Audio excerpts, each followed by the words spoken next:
தமிழ்நாட்டினுடைய அரசியல் களமே திரும்பி பார்க்கக்கூடிய வகையில் 2026 சட்டமன்ற தேர்தல் களமானது அமைந்திருக்கிறது. இந்த பின்னணியில் தற்பொழுது பிரேமலதா விஜயகாந்த் விருத்தாச்சலம் தொகுதியில் முன்னிலையில் இருப்பதாக அண்மை தகவல் கிடைத்திருக்கிறது. விருத்தாச்சலம் சட்டமன்ற தொகுதியிலிருந்து பிரேமலதா விஜயகாந்த் முன்னிலையில் இருக்கின்றார். அவர் தன்னை எதிர்த்து போட்டியிட்ட அத்தனை வேட்பாளர்களையும் பின்னுக்கு தள்ளிவிட்டு பிரேமலதா விஜயகாந்த் விருத்தாச்சலம் சட்டமன்ற தொகுதியில் முன்னிலையில் இருப்பதாக தகவல் கிடைத்திருக்கின்றன.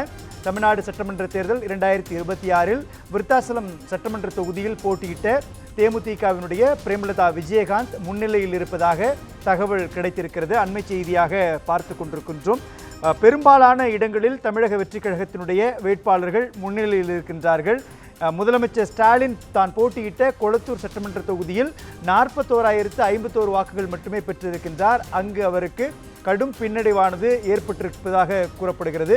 இதே கொளத்தூர் தொகுதியில் முதலமைச்சர் ஸ்டாலினை எதிர்த்து போட்டியிட்ட தமிழக வெற்றிக் கழகத்தினுடைய வேட்பாளர் VS பாபு 49,099 வாக்குகள் பெற்றிருக்கின்றார். தமிழ்நாட்டினுடைய ஒட்டுமொத்த தொகுதியினுடைய நிலவரத்தை பார்க்கின்ற பொழுது திமுக 60 இடங்களிலும் அதிமுக 64 இடங்களிலும் தமிழக வெற்றிக் கழகம் ஏறக்குறைய 100க்கும் மேற்பட்ட இடங்களிலும் முன்னணியில் இருக்கிறார்கள். தொண்டாமுத்தூர் சட்டமன்ற தொகுதியில் போட்டியிட்ட SP வேலுமணி முன்னிலையில் இருக்கின்றார். விருத்தாச்சலம் சட்டமன்ற தொகுதியினுடைய நிலவரத்தை எடுத்து பார்க்கின்ற பொழுது பாமக, நாம் தமிழர் கட்சி, தாவேகா உள்ளிட்ட கட்சிகளை பின்னுக்கு தள்ளிவிட்டு தேமுதிகவினுடைய பிரேமலதா விஜயகாந்த் முன்னணியில் இருக்கின்றார்.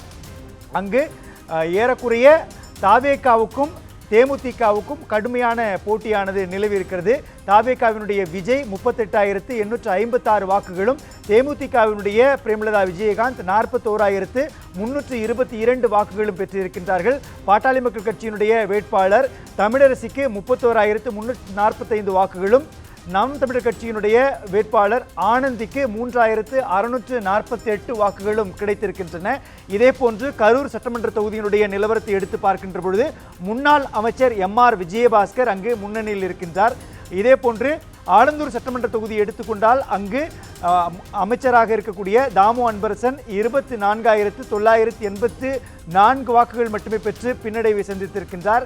காரைக்குடி சட்டமன்ற தொகுதி ஏறக்குறைய தமிழக வெற்றிக் கழகத்தினுடைய வெற்றி கோட்டையாக மாறுவதற்கான வாய்ப்பு இருக்கிறது. அங்கு டாக்டர் பிரபு முன்னிலையில் இருக்கின்றார். எழும்பூர் சட்டமன்ற தொகுதியினுடைய நிலவரத்தை எடுத்து பார்க்கின்ற பொழுது ராஜ்மோகனுக்கு அங்கு 30,587 வாக்குகள் கிடைத்திருக்கின்றன. அவர் முன்னணியில் இருக்கின்றார். ராயபுரம் சட்டமன்ற தொகுதியில் ஏறக்குறைய 8க்கும் மேற்பட்ட முறை களத்தில் இருந்த D ஜெயக்குமார் முன்னாள் அமைச்சர் பின்னடைவை சந்தித்திருக்கின்றார்.